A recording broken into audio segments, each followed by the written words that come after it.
Hi there. Today is Sunday, May 7th, 2023, and this is our creative week. Doing? How's your week been? I am Jennifer, aka Scraps or Scraps of Life, and this is what I've been up to creative wise this week. First, you might notice the big guy behind me. Yeah. Um, I'm pretty sure finished. Which is to say, I could look at him. I have until the 10th to submit him for the upcoming. Got a couple more days. I could choose some little things, but for the most part, he's finished. Signed it. Oh, you can't see that my logo's in the way. Yeah, I think he's finished. Finished. I'm gonna go with finished. I haven't heard back from the zoo that I reached out to see if they could identify the actual gorilla, so I could put a correct name with him. But after some joking around with Todd at dinner last night, I think we're going to go with HG um, until and unless the zoo gets back to me. Yeah, that could stand for a lot of things. In our joking around, it was honorary George because for those of you who don't know, I have a thing for monkeys. Gorillas is my monkeys, and they all have George in their name in some way, shape, or form. So we're kind of called like an honorary George. But I was also thinking it could stand for um, honorable gorilla, or it kind of made me think of H.G. Wells, which I don't know that the gorilla has anything to do with that, but it has a nice ring to it. H.G. has a nice ring to it. Probably what we're gonna go with. Like I said, unless I hear back from the zoo in time to submit my submit the painting into the workshop, I don't think I'm going to be able to finish the polar bear statue in time. Excuse me. I still have to do the entire head, and um, that includes sculpting it, painting it, etc. And I have done no beading on this project yet. Yeah, it's just unfinished. So yeah, we're not going to worry about that. Um, so this guy will likely be the only thing I put into the show this summer, but that's okay. That's okay. The other thing I've been working on is my beg, borrow, and steal um, circular jacket. You may know that this was a UFO. It was started ages ago.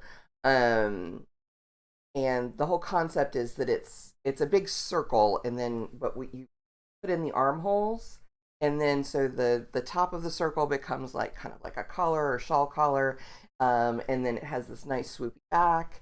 I had gotten to a point and then stopped, and so it was a UFO or unfinished object.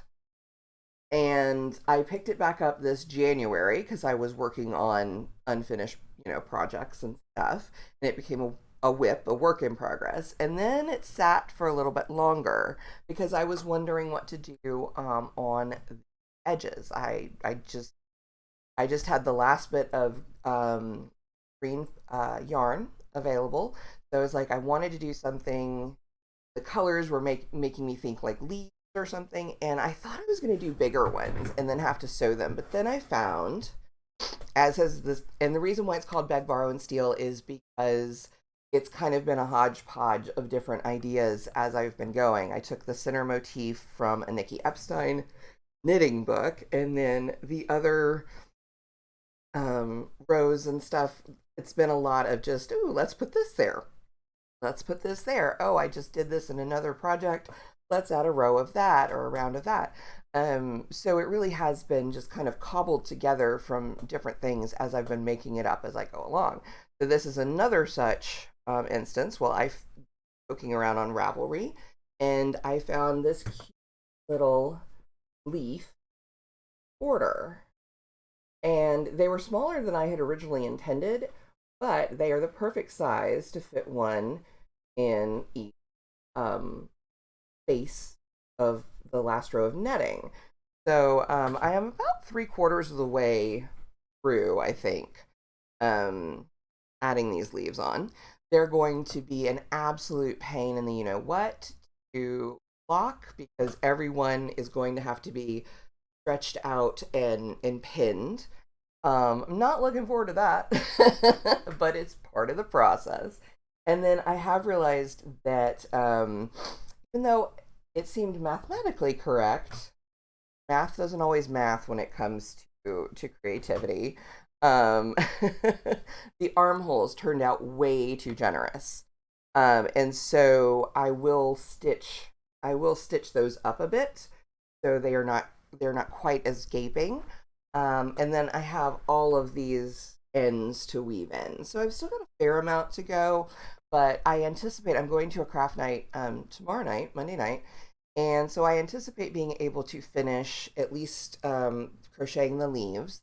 They kind of look like baubles as well, which kind of calls back. I do have some like popcorn stitch, bauble stitch earlier on in the round, so that kind of works, I think. And yeah, so that's what's happening there. But I should be able to finish that part and then get started on the weaving in ends. Otherwise, what else have we been? Um, I've listened to a couple of audiobooks in preparation for upcoming book clubs. And I just finished last night. I finished Horse by Geraldine Brooks. And I was not sure if I was going to like this book at first because I was like, okay, a book about a horse. Yeah, it wasn't really thrilling me from the jump. But I knew that Geraldine Brooks, I mean, everyone in the book club had talked so highly of her writing and her other books. And I'm like, well, of course I'm going to read it. But I was able to get the audiobook of it, and I thought, okay, this might make it a little bit better. And first of all, the audiobook was superbly rendered. It was superbly acted. They had different voice actors for different parts. It's multiple POV, and it was not just about the lineage of this horse. In fact, if anything, that was the pun, very unintended, but I'm gonna say it anyway. The vehicle tell the stories of the people surrounding this horse, and it took place in pre-Civil War as well as modern times. Um, there were It was a racehorse, but we also deal, of course, with racial issues, both past and present. And it was a phenomenal book. If I have any qualms about it, I understood, but I did not like ending because it was sad. I will put that out there. It was sad. Not on the horse's side. I mean, it was maybe a little, but not really. There were some tense moments with the horse, but with the people, there were some things that it makes you think, which that's a good book is going to. And yeah, I was just like, oh. So there's that. And then aside from that, I've just been okay. This week was tiring. This week was tiring. I don't know if anyone else keeps up again with astrology and stuff like that, but we're still working our way through a Mercury retrograde. Friday was the full moon. It was also a lunar eclipse. A lot going on in those realms, and sometimes that can make people feel energized. For me, it just made me exhausted.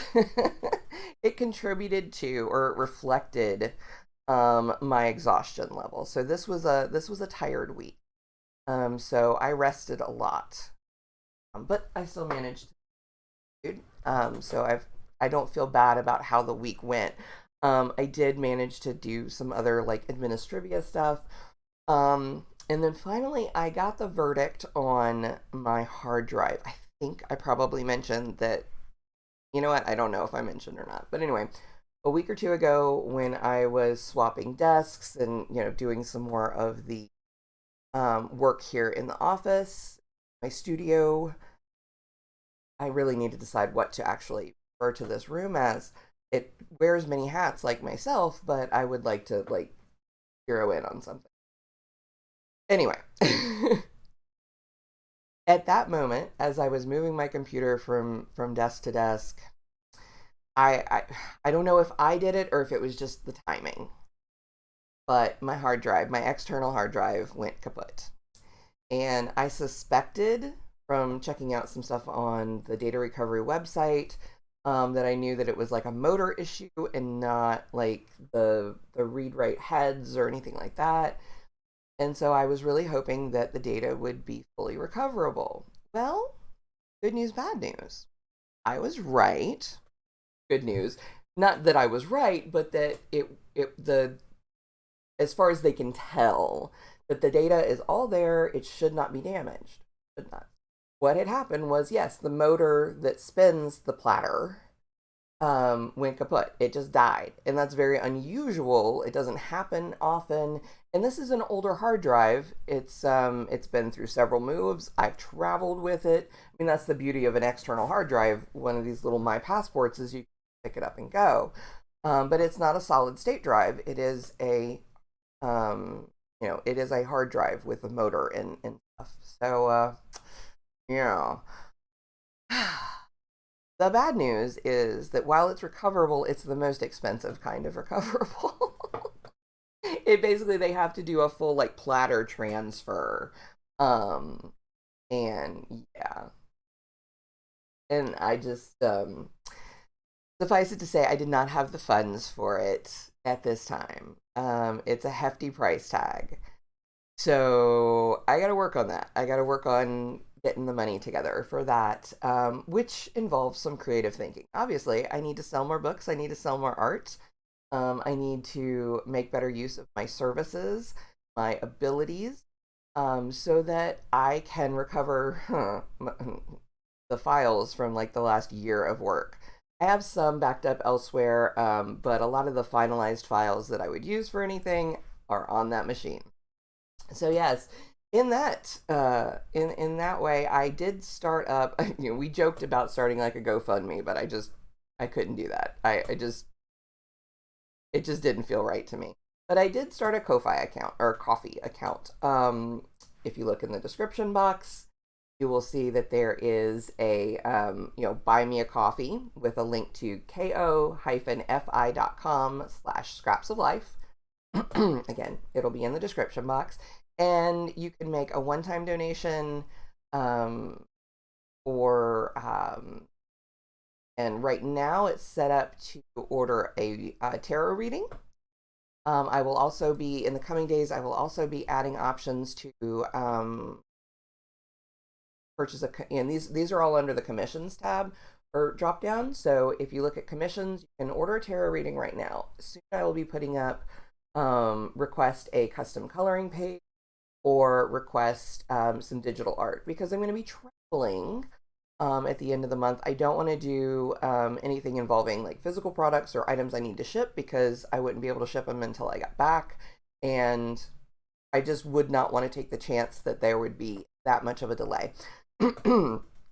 Oh, so yes, if you do enjoy these videos and you would like to support the channel and what I am working towards, the first $2,000, yeah, that's how much it's gonna cost. The first $2,000 that I raise on Ko-fi or coffee, I really don't know how you're supposed to.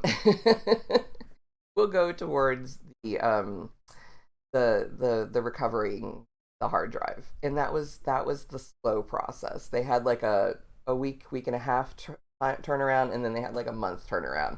The month turnaround was 2,000 or 19 something. But then I also have to buy a new external drive. The standard 5 to 12 working days turnaround was almost $2,800. Yeah. We're gonna go with the slow boat. But yes, yeah. So the first $2,000 that I raised through that go directly to recovering the hard drive and saving me from my stupidity. We'll call that the 80 tax in a way. So yeah. But Anyway, with the week ahead, I have meal preps on Monday, which I do consider cooking and creating food in the kitchen. Even if you're following someone else's recipe, that's still creative work to me. Just like reading or listening to audiobooks or engaging with other people's art, those are creative practices. So Monday I've got that. I've got book clubs Monday and Tuesday. I've got craft night on Monday, and then again, it's one of those weeks where like there's a lot of social compressed into the first couple of days, and then the rest of the week. I'm not quite sure what I'll be working on. Very possibly, I'll be starting the sculpting of the polar bear head on Wednesday's stream because that would be a good thing to go ahead and get working on. So I may be doing that on the Twitch stream come Wednesday. And if that works out, then maybe Friday I'll be painting it. Um, yeah, so that looks like that's kind of the overall plan. I've got some writing samples to edit. And of course, when I go out to Arizona, the 17th through the 31st, I will be starting on book 5 because it's time. So, yeah, that's what's coming up. I hope you have a wonderful week ahead. We are enjoying lovely spring weather overall here, and I hope that you're also able to enjoy some pleasant weather. We know, and like down here in this area, we don't we get maybe a few days of really nice, pleasant weather, and then it goes to being a hot, humid, muggy mess. So yeah, there's that. At any rate, I hope you have a wonderful week ahead. Make some time to fill your creative well, whether it's on a daily or weekly basis, and I'd love to hear about it. So if you want to put down in the comment section what you're working on, or if you want to tag me on TikTok or Instagram, I am at Scraps of Life. I am here. Um, Otherwise, I will see you next week. Thank you so much for watching. Bye.